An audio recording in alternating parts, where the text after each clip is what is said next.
Something that few thought about is one of the first things on the mind of these engineers and earthquake experts.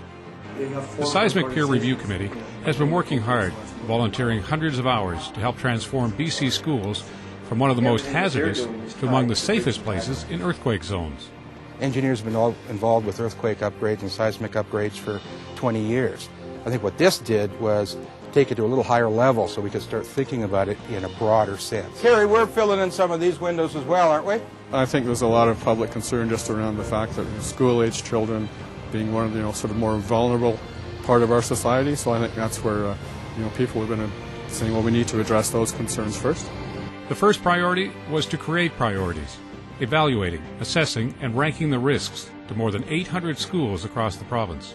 The reality is that had we not done this, there would be 700 or 800 schools with, pick a number, 500, 1,000 students per school at risk. So define what risk is. I'm a parent of 3 kids. To me, that's an unacceptable risk, especially if we can mitigate it. What we have here is a short summary of what this project is about. If we are able to save all the lives, then we have accomplished what we wanted, because that's the whole goal.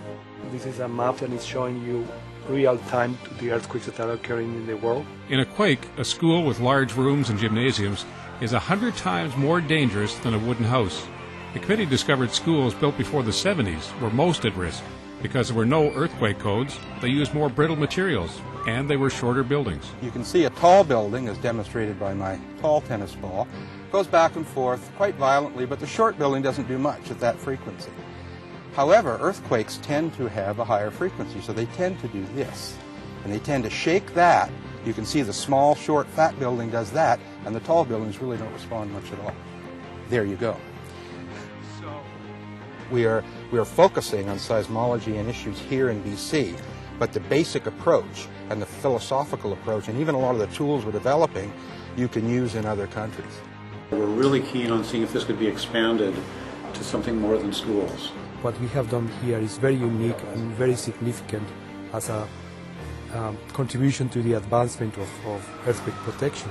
For their nationally and internationally recognized efforts to make schools safer for generations of children and teachers, APEGBC is pleased to make special recognition of the work of the Seismic Peer Review Committee.